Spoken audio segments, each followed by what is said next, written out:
တောင်ပေါ်လေးဆိုတော့တောင်ကြီးတော့မဟုတ်ဘူးနော်ပြင်းလေဖမ်းမျိုးတော့ပေါ်ပြင်းလေမျိုးလေးပေါ့အဲ့ဒီမှာခြံလေးတစ်ခြံဝယ်ထားတယ်ခြံလေးတစ်ခြံဝယ်ထားပြီးတော့ချစ်စရာအလေးတွေစောက်တယ်အပင်လေးတွေစိုက်တယ်လက်ဆက်ဆက်ပြီးနေခူးစားပြီးတော့ချက်မယ်ခူးပြီးချက်မယ်ကျမ်းမာရေးနဲ့အငင်းရာသီဥတုတာရတော့ဒီကုန်းကြီးရှုဆိုင်ရမယ်ဒီပြဿနာလေးမရှိဘူးအငင်းကိုအငင်းကိုရှိတဲ့ရင်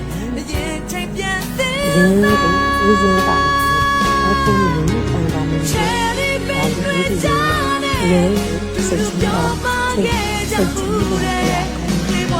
ဒီကြောင့်အောင်းမစိတ်ချနေတယ်ကောင်းရှိတယ်လားဒီစားရဟုတ်ကဲ့နေတာတကယ်ကြောင်းလဲသွားရဲ့လက်ခဲ့တော့ပြိုလေးတဲ့ဒီမှာငါတို့ဆောင်နေတယ်မာဒီချင်းပါဖဲလာနေလို့ရပါတယ်ရှင်ကျမရဲ့နေရာလေးကိုတူတူစိုက်ပြီးလုပ်ကြံစားတော့ရရအောင်ပြုံးလေးဆိုတာအရင်ကိုနေရှင်စရာကောင်းတဲ့နေရာလေးပါ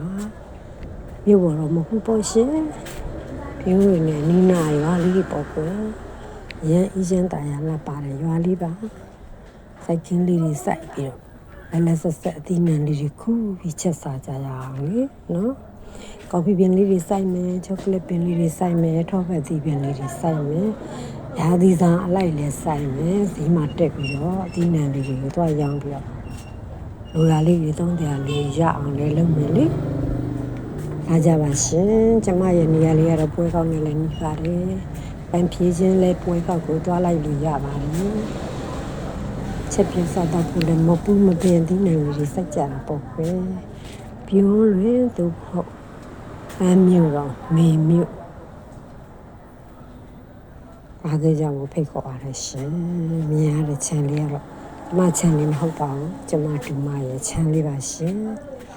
နီးစကန်လက်ပံကုန်းမှာရှိပါတယ်ကျမဒူမရဲ့စိုက်ခင်းလေးပါရှင်သူကတော့နီးစကန်လက်ပံကုန်းနဲ့နီးတာပေါ့ရှင်ကျမကတော့ဝဲကောက်ပင်လင်းတပီရွာလေးမှာပါရှင်လာလေလို့ရပါတယ်နော်အားလုံးကိုကြိုဆိုပါတယ်ဖိတ်ခေါ်ပါတယ်မေမျိုးတို့မဟုတ်ပြင်းလို့နေပါရှင်